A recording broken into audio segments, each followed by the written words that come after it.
If you need any more evidence that liberals and liberal policies have completely destroyed California, then look no further at what's been happening over the past 48 hours with a massive amount of wildfires tearing across that area. You're looking here at the Palisades fire, upwards of 3,000 acres, all sorts of evacuations in place. This is, of course, all the fault of liberal policies, Governor Gavin Newsom, and the liberal policies that have destroyed California over the past decade, of course, and more.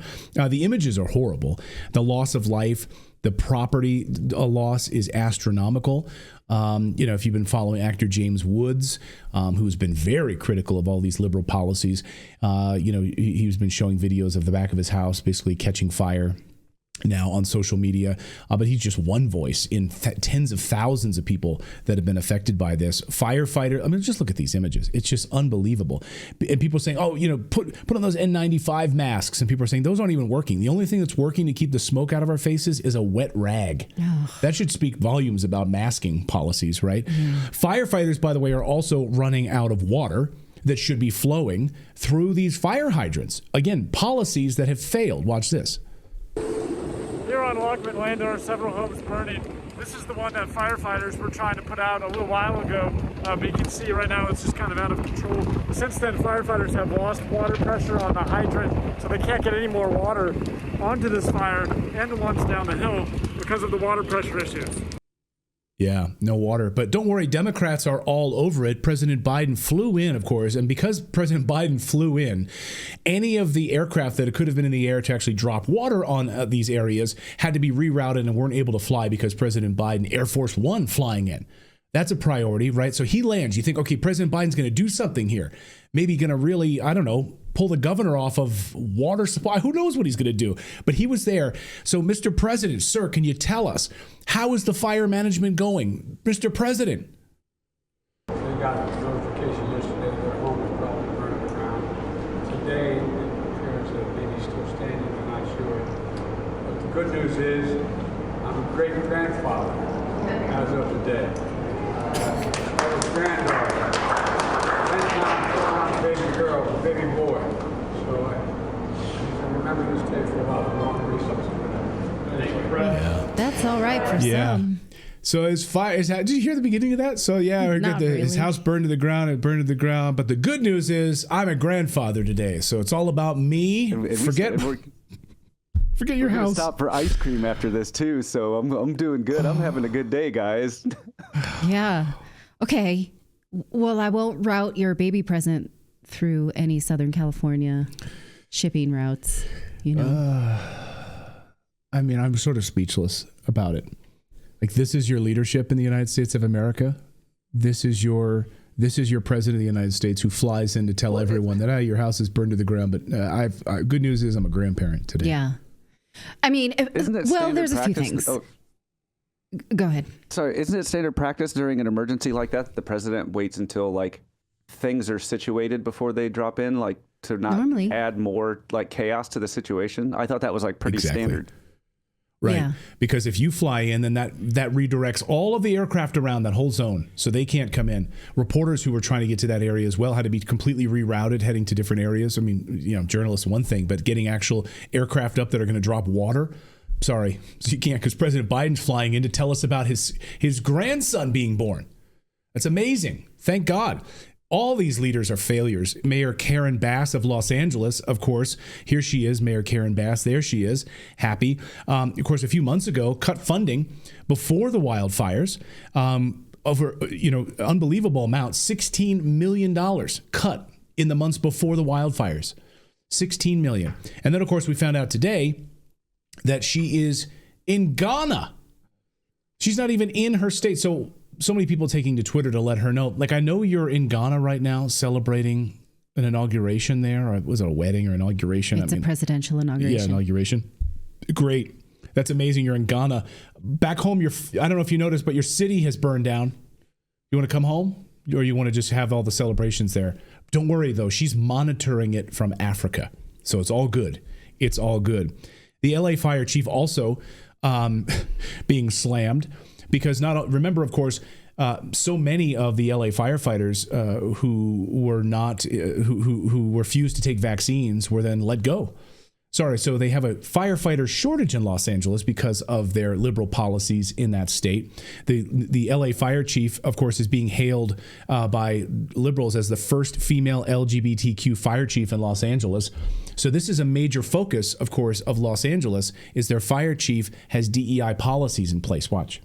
I'm super inspired. She took time out of her already busy schedule to tell us about her vision for the department's future, one that includes a 3-year strategic plan to increase diversity. People ask me, well, what number are you looking for? I said, I'm not looking for a number. It's never enough. Out of 3,300 city firefighters, only 115 are women right now. She's already looking at ways to change that. She's quick to point out that doing so has a greater purpose, attracting the best and brightest for the job. Yeah, so that's really what it's about, is the best and brightest. And so these DEI policies, of course, coming back to haunt the city of Los Angeles today. And why are these fires being allowed to flow unfettered? That's by Governor Gavin Newsom and the state legislature. That's the question that Donald Trump wants answered today. He just posted this. Governor Gavin Newsom refused to sign the Water Restoration Declaration put before him that would have allowed millions of gallons of water from excess rain and snow melt from the north to flow daily into many parts of California, including the areas that are currently burning in a virtually apocalyptic way. He wanted to protect an essentially worthless fish called a smelt by giving it less water. It didn't work, but didn't care about the people of California. Now the ultimate price is being paid. I will demand that this incompetent governor allow beautiful, clean, fresh water to flow into California. He is the blame for this. On top of all, no water to fire hydrants, not firefighting planes. A true disaster. Now, what is he talking about there? Well, back in 2024, September, Newsom vetoed that Senate Bill 366, which was a legislative proposal aimed at enhancing California's water management strategies, which would have allowed water to flow from snowmelts and be captured. Also, back in 2014, California voters voted for this the proposition on water projects. Back in 2014, as Los Angeles Times writes, have no Prop 1 water projects have been built in California? No, but they're moving slowly. California voters back a $7.5 billion water bond. Yes, that was after the election in 2014. Over 10 years ago. They already voted for this. They already voted for better water management in California, and they haven't done anything about it.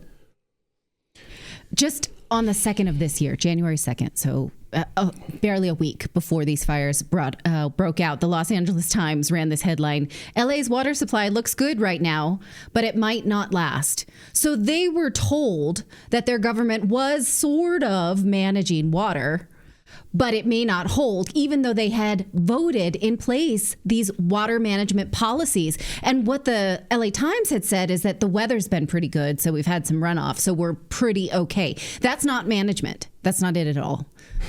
Like people in the chat are saying, smelt lives matter, smelt lives matter.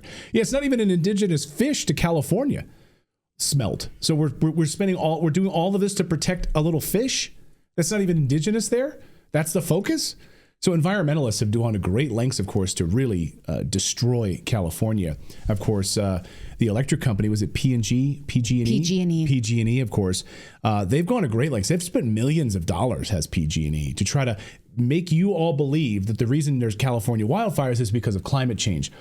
But not to totally distract you from the fact that they've refused to remove vegetation from beneath their power lines.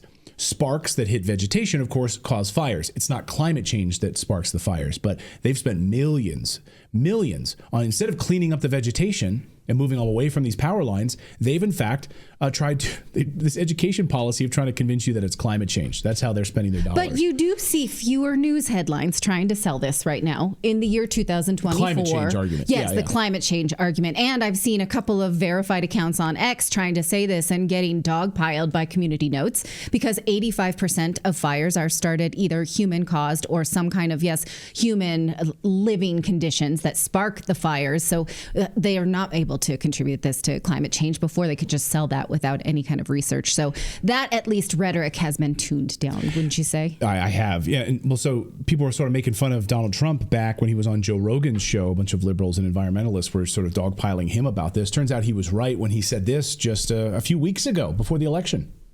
But let me give you one that you may not know. Okay. Which I think you know everything, actually, as a student of yours. but water, in Los Angeles you can't get proper amounts of water. Right. And it's unbelievably expensive. And you might have a house in Beverly Hills, and they're actually thinking about rationing water. Can you believe it? I can believe it. I was in the farm court country with some of the congressmen. We're driving up a highway, and I say, how come all this land is so barren? It's farmland, and it looked terrible. It was just brown and bad. I said, but there's always that little corner that's so green and beautiful. They said, we have no water. I said, do you have a drought? No, we don't have a drought. I said, why don't you have no water? Because the water isn't allowed to flow down. It's got a natural flow from Canada all the way up north of water, more water than they could ever use. And in order to protect a tiny little fish, the water up north gets routed into the Pacific Ocean. Millions and millions of gallons of water gets poured. You got to see this. We're driving up, and I had never seen it before. So he's exactly right. All to protect this fish gets rerouted. It gets dumped in the Pacific Ocean. And yet voters voted for it. Gavin Newsom voted against it and vetoed it.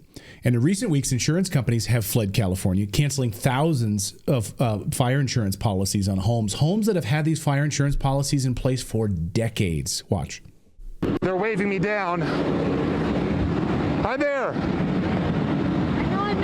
That's fine. You decided not to leave. I know I'm not supposed to be here, but this is my parents' home. I know the feeling. And they just they got canceled from their fire insurance. So they're dealing with this. They're 90 years old. And through the state of California, because of this, they're 90 years old. That they've lived in this house for 75 years, and they've had the same insurance, and these insurance people decided to cancel their fire. And we're going through this, and it just happened, and they have no fire insurance. Yeah. That's suspicious timing, wouldn't you say, Clayton? Yeah, I'm just going to say that out loud. Very suspicious. Just a few weeks ago, also suspicious, thank you in our chat here, Trash Panda Real says PG&E have doubled power rates since 2021. Is that true? Wow. Is that true? How many of you live in California have seen your power? Wow, doubled? Well, it's also into Oregon. PG&E is like all over the West Coast. So yeah. Yep. That's so their power, they've spent millions to try to convince you that it's climate change causing the wildfires when they won't go out and do this vegetation mitigation and actually clean up around their power lines. Now, back in 2018, President Trump said this, and he was widely mocked, of course, by people in the media about this, when he was talking about going out to the forest and basically, and I think I made fun of the way he said it at the time, actually, because it was funny, the idea of people being out there with rakes and cleaning it up. But this point was true, which is you need to get rid of all of this brush that's underneath the freaking power lines. He was 100% right then, and he's 100% right now. Watch. And you've seen what happened. You've talked about the forest fires. Now we're permitting and cleaning up these forests so it will reduce the threat of forest fire as well as creating jobs in these communities. We're all to do that in California, by the way. Yes, sir. California's a mess. We're giving billions and billions of dollars for forest fires in California. There's no reason for those fires to be like they are. They're leaving them dirty. It's a disgraceful thing. Old trees are sitting there rotting and dry. And instead of cleaning it up, they don't touch them. They leave them. And we end up with these massive fires that we're paying hundreds of billions of dollars for to fix. And the destruction is incredible. Yeah, he was absolutely right then. That was 2018, by the way. They still haven't done anything. They still haven't done anything about it. And by the way, Gavin Newsom promised in 2021, now that Biden is here, we've got a great partner in the federal government. We'll be able to, really fix our water problem and our wildfire problem here in California. We won't have any obstruction from people like Trump anymore. Right. Oh, yeah? Okay. Really? It's been a total failure. But think about the fallout for all of Californians. Now, not just the ones who are affected by this fire, which is horrific, but everyone's insurance policies will go up. The cost for everybody will go up because of this. The federal government is going to take from Californians who are already living in the most expensive state to pay for this collectively in some form or fashion. This is now another tax on the working class that will affect everybody, not just the victims of this fire. I just don't know how anyone can vote for Democratic policies like this that continue to make their lives so miserable. How can you vote against your own interest over the possibility of needing an abortion? I don't understand it. What about these people tell you that they are the leaders for your own interest? I need to know this. Right. I need to understand how you could vote for these people now, these incompetent people. So delusional, right? I mean, the proof is in the pudding right now. There's a fun meme kind of going around of Gavin Newsom this afternoon. We can't play it here because of AI content, you know. YouTube doesn't allow that kind of stuff. But look for the meme of Gavin Newsom, basically a campaign ad, and it's him saying, basically him, you know, with AI voiceovers, you know, standing in a fire. Saying, I'm responsible for this BS. Yeah. Vote for me. Yeah. Vote for us Democrats. This guy. All right. I mean, Gavin Newsom continues to fail up, right? He left San Francisco a shambles. He's leaving the state of California a shambles. He wants now the entire federal government because it's clear that he wants the presidency in the next election. So are you going to allow this, or are you going to actually run the numbers, dear voters? What's going to happen now? Is this now prime time for Californians to say, I think we need to change. I think Democratic policies are not serving us. How about that? Yeah. How do you think about that? Well, you could go knock on the people's doors in Pacific Palisades and ask them what they think of their governor. Oh, I'm sorry. All their homes are destroyed there now. So no one lives there in Pacific Palisades anymore. So you can't ask those people. Yeah. Well, the World Economic Forum is in a panic that all of their puppets are being tossed out of power. So Charles Schwab no longer holds the strings to people in power. And you can tell by their documentation that they're releasing press releases and such in the coming weeks that for the Davos Economic Forum coming up, they're saying, we don't know what's going to happen because our favorite puppets have lost all their elections and power, ceded power. Here's a statement that they released just after Justin Trudeau resigned this week. Yeah, here it is. Global cooperation at a crossroads, possibility amid rising geopolitical turmoil. But here, look at this. So here is the press release. The World Economic Forum's Global Cooperation Barometer. They have a barometer. It offers a critical assessment of state and global cooperation, showing a world grappling with heightened competition and conflict.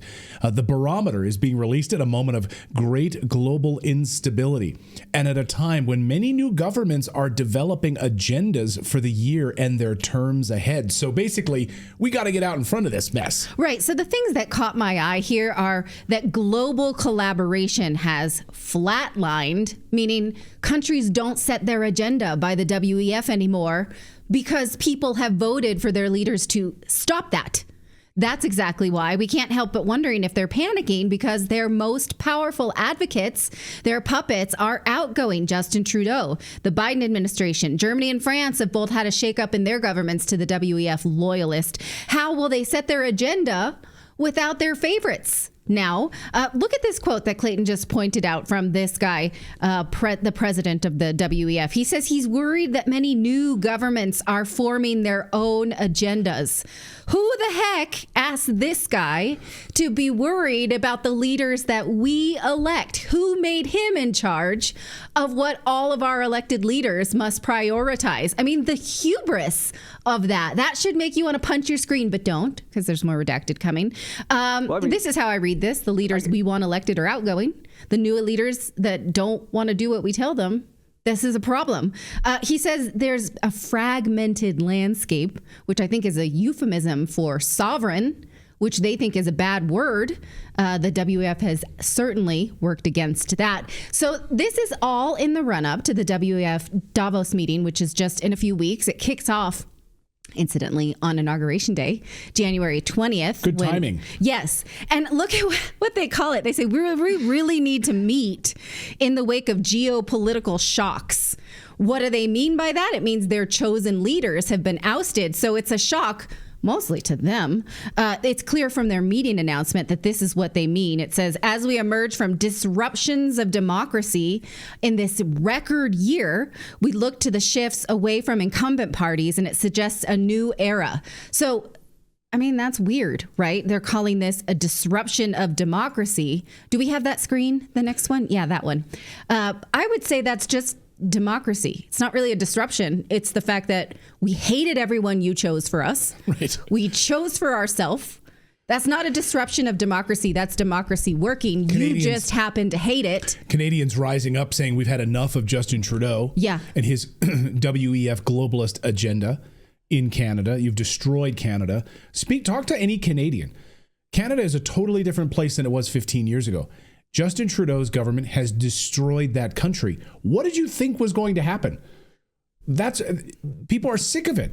Like in Europe right now, just look at Europe collapsing, right? They're sick and tired of it because most of these countries, 80% of the decisions are handled in Brussels. They're not even handled in their own country. Any WHO, WEF affiliation, now people can see right through it. It means we don't stand for the working class. We only stand for the power of the few. Right. And so who in their right mind would show up at Davos in this political climate? I mean, I don't know. I think if you're going to show up there and put it on your social media, you're going to mark yourself as a globalist, and people don't stand for this anymore. But we will be going over the agenda that they release in the coming days. So yeah, who's going to go there? Who is aligned with Davos? Now you can tell that the program is very heavy on rebuilding trust, this geopolitical shift. How do we work with these new governments that we can't control? It very much feels like they know that voters have sent them a middle finger, and we don't want our leaders aligned with Davos anymore. So it's fun to watch. Philip, you're for me. I just want to point out the irony of starting that statement out by saying like, well, governments have been listening to us, and the world is just in shambles. It is an absolute dumpster fire out there, and we're worried that they're going to stop listening to us. Like you just prefaced the problem that you are the problem, and then you're worried that people aren't listening to you. You don't understand why. Like it's just baffling. Well, right. And you're absolutely right about that, because all of their agenda items, right, the move towards a central bank digital currency, move away from cash, moving towards a centralized form of government, away from sovereign states. They don't want the United States to be a bastion of free speech. They absolutely hate that. They want total control. They want a world government that is free of you pesky voters who get in the way of it. That this is on their agenda. We've gone through multiple. Just give a few examples of their agenda items over over the past few years, it has been very heavy on, phasing out world governments and having global power. Last year, we pointed out that they were planning for Pandemic X, and they were actively planning for some kind of disease to hit the ground so that they could retake government control. This next year, and we're going to go over the agenda at length like we do every January. It's our Redacted tradition. It's very heavy on AI. They very much want you to be outsourced by AI because they can control that. That's a little spoiler alert for you. Shocking, I know. Yeah, shocking. Well, my favorite takeaway from the last one was the AI bot that basically watched the interactions in your office to determine who was possibly having psychological issues with work. Oh yeah, I forgot about that. Yeah, just the casual mind reading and mind control stuff at your job. Nothing big, but I remember those ones. Yeah, and then they would basically report that person to HR, like that they needed psychological help because AI was watching in your office and monitoring everything. And they said this with glee. Yeah, the absolute glee. Nobody wants that anymore. Actually, I might, because I work with my husband. I'm very stable. I'm a very stable genius. If there's one thing that we love in the Morris household for dinner, it is steaks, delicious steaks. All three of our kids love it. We love it. It's one of our favorite meals of the week. And now that the holidays have passed, you're like, hey, how can I get a little present for myself? Well, you can, thanks to our friends at the Chicago Steak Company. You can have delicious steaks delivered right to your door, and you get a nice discount when you use our code. That's right. Imagine gathering your loved ones around a table filled with tender, juicy steaks, deliciously seasoned with the best flavors of the season. And it's cold outside right now. Wouldn't you love to have a beautifully marbled ribeye? Perfect. Or a New York strip steak? Anything your heart desires. All you need to do is head over to chicagosteakcompany.com/redacted and place your first order of $199 or more to unlock this big offer right now. You're going to receive 4 free bourbon sirloin steaks, a signature steak seasoning, and free shipping right to your door. All of that as a bonus just for going to chicagosteakcompany.com/redacted.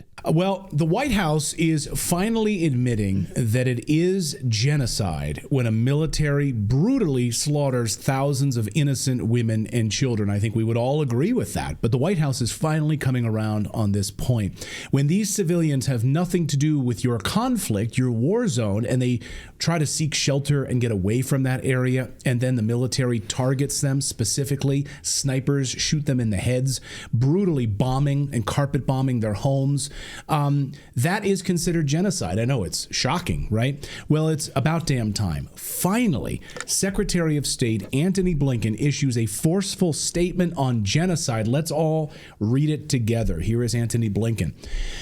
After reviewing the horrifying information of suffering inside Sudan, he wrote this morning, I have concluded that members of the Rapid Support Forces and allied militias have committed genocide in Sudan. The United States is committed to pursuing accountability for these atrocities. Thank you, Secretary Blinken. Oh, Sudan. Oh, Sudan. I see what you did there. I got you. Not that other place that shall not be named or mentioned by anybody in the mainstream media. You can't do that. Where the exact same thing is happening. But Sudan we can talk about. Blinken, of course, went on to justify his position on genocide. Remember, it's just Sudan when you read his comments here. The RSF and RSF-aligned militias have continued to direct attacks against civilians, he writes. The RSF and allied militias have systematically murdered men and boys, even infants. Really? Even children? On an ethnic basis, he says, and deliberately targeted women and girls from certain ethnic groups for rape and other forms of brutal sexual violence, he says. Those same militias have targeted fleeing civilians, murdering innocent people escaping conflict, and prevented remaining civilians from accessing life-saving supplies.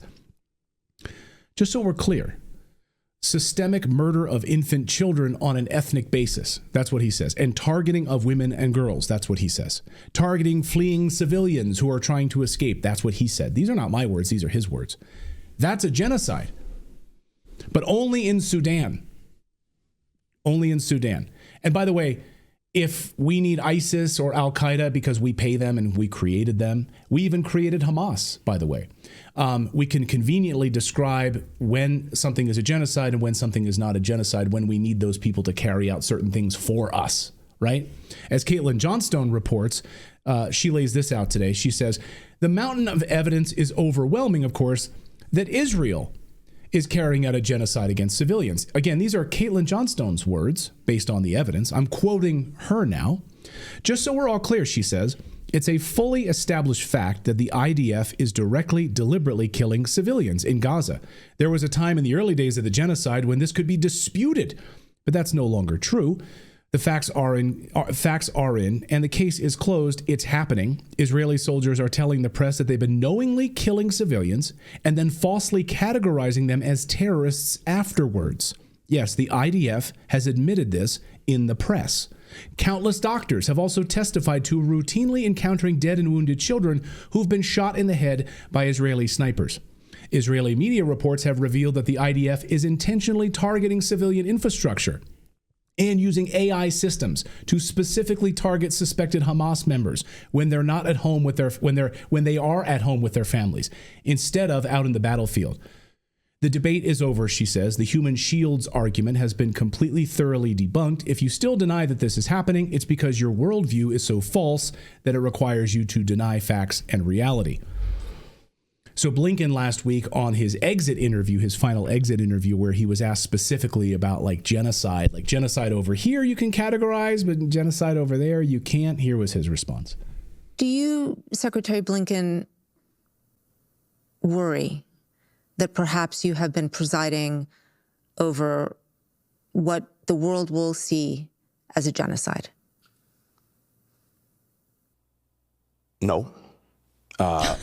It's not, first of all. Second, as to how the world sees it, I can't fully answer to that. But it's like a sniveling worm. Everyone has to look at the facts and draw their own conclusions from those facts. And my conclusions are clear. Okay. So a man's got to do we've done what that. a man's got to do, we Clayton. just did that with facts. So again, you can have your own jaded worldview. You can have some sort of thing where you're inflexible to facts. I can't stand people like that. When presented with facts, they literally don't change their opinion. Avoid those people at all costs, by the way. You're not, you are not, you're not allowed to have your own facts. You can have your own opinion, but you can't have your own facts. I want to hear what Philip has to say, but I have a lot of problems with what he just said. Go ahead, Philip. Oh, that was basically it. We've done that. So thank you for allowing us to look at the facts and draw our own conclusions. And the conclusions are pretty damn clear based on the facts that it is a genocide. Yes. Okay, thanks. But he's not worried. He doesn't have to worry about it because he's drawn our own. No. He's out the door. Yeah. Also, the part where he says, I don't worry about what the world thinks. That's kind of your job. You've been telling us that Russia's evil for 4 years. You did actually tell us what to think for a long time. So, yeah, I mean, what is it you do again? What is it you do here? Yeah, exactly. That's what I was going to ask. What is the Secretary of State's job? Isn't that sort of like worrying about what the rest of the world thinks? Like, yeah. Being a diplomat with the world, right? Creating diplomatic relations with the world. That's what you're supposed to be doing. I like what Lee Dobson in our chat says. Notice how his lips always move when he's lying. Exactly. And of course, just to put a footnote on this, President Biden and Blinken this week just pushed through another $8 billion weapons package to Israel in the last days of his term. So genocide in Sudan, we're outraged. There you go.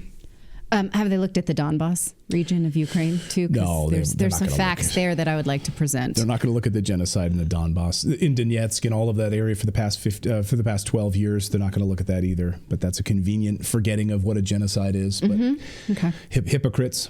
Cool. Well, President Trump is scheduled to be sentenced for the bookkeeping case related to the Stormy Daniels payments on Friday, but his lawyers now have gone to the Supreme Court and asked them to block the sentencing hearing. Now, what troubles me about this the most is that his lawyers have not argued that his Sixth Amendment right was violated, which it inarguably was. They never presented him the crime that they were charging him for throughout this whole trial. We've gone over it and over it, how it was a Sixth Amendment violation, and it was also a case of selective prosecution because we know that Hillary Clinton did the same thing by paying for the Steele dossier.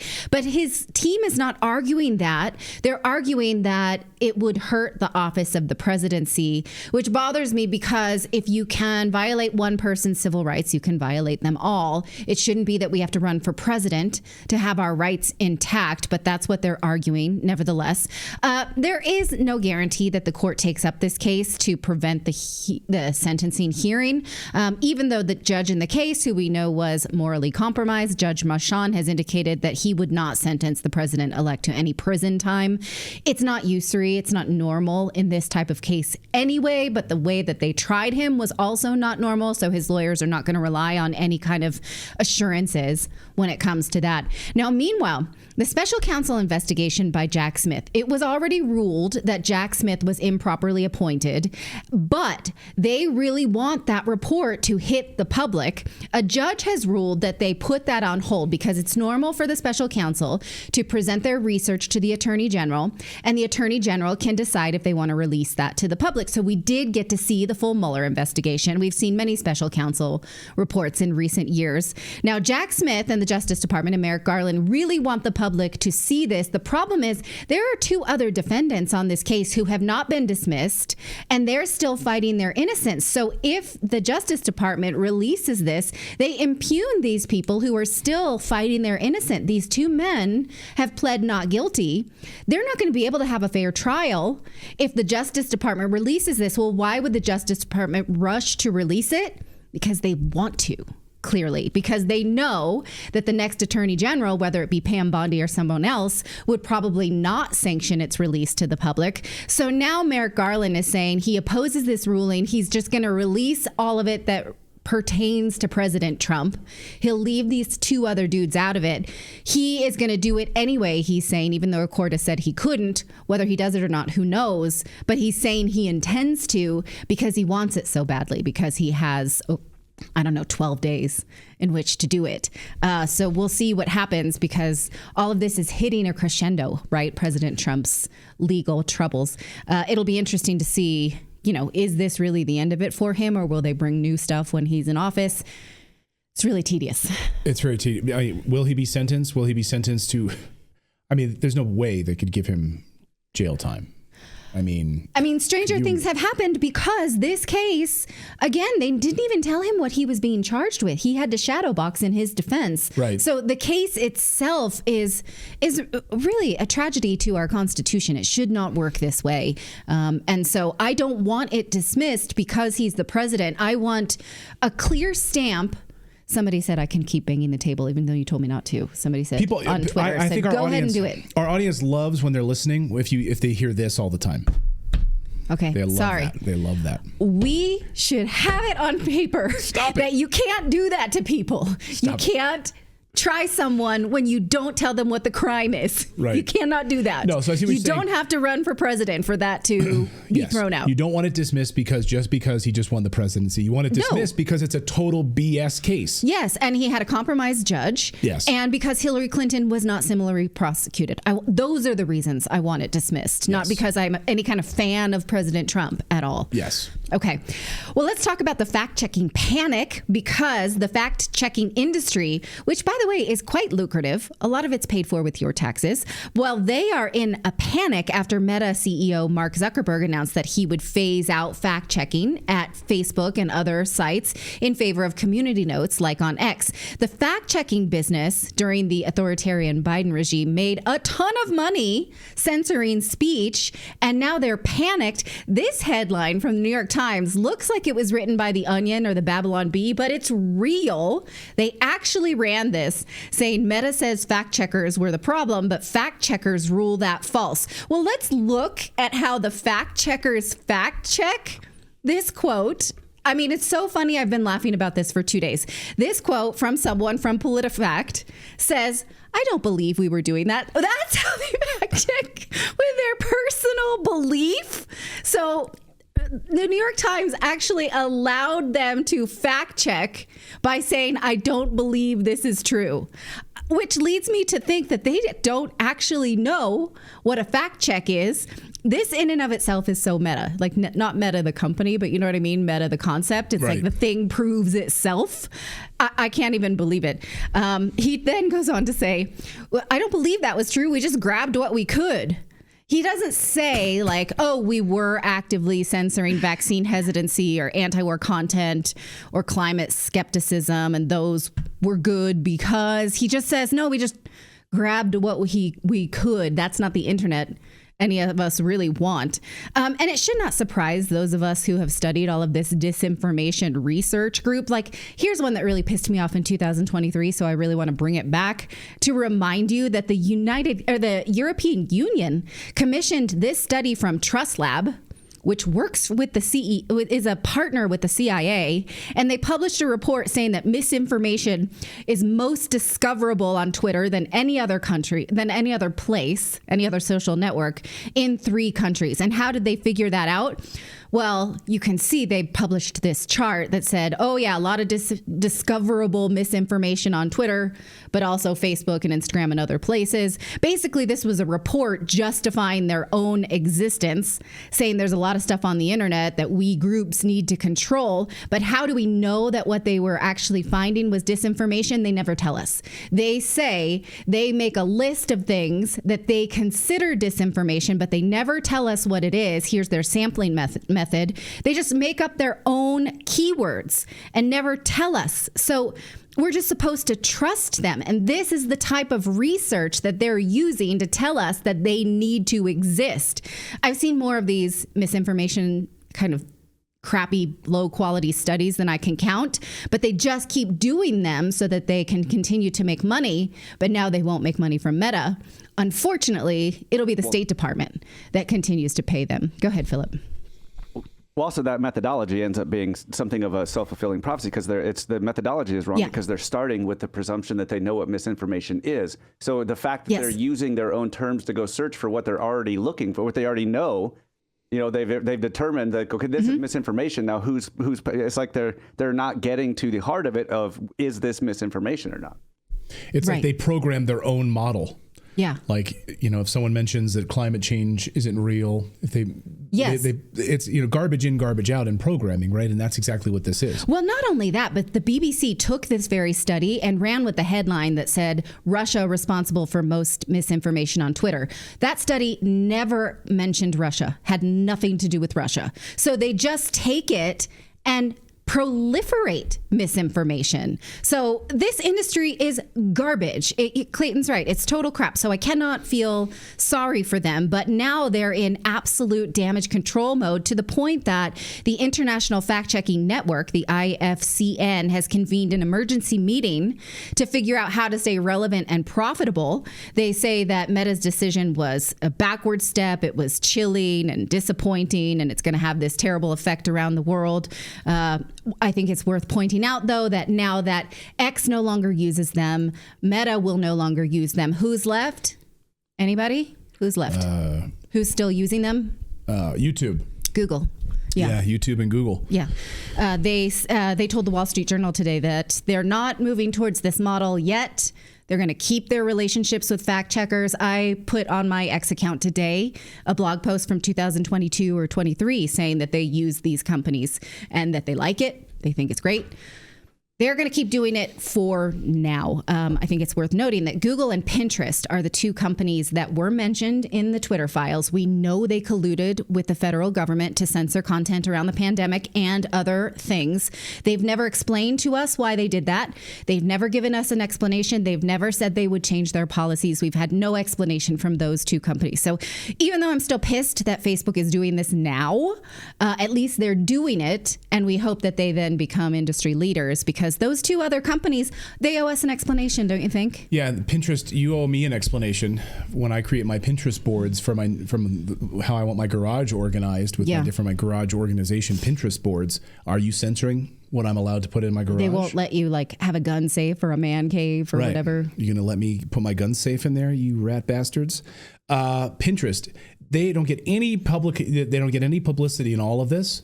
Mm-hmm. But it's a massive, massive social network. Maybe we need to shine more of a light on that. And a lot of teenagers are now using Pinterest. They actually there's a lot of So this is I don't know how they've escaped the criticism.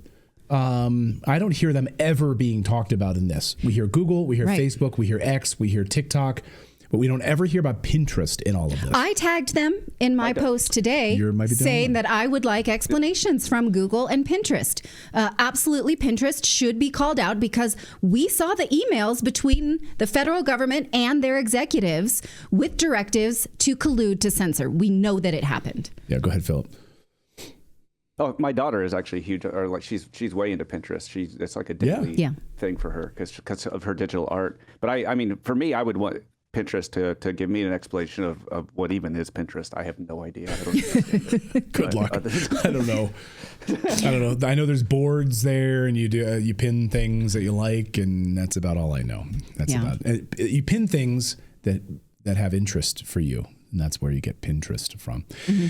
Yeah, it's great for sewing. It's great for sewing and organizing your garage. All right. I used to use it for toddler birthday parties, things like that.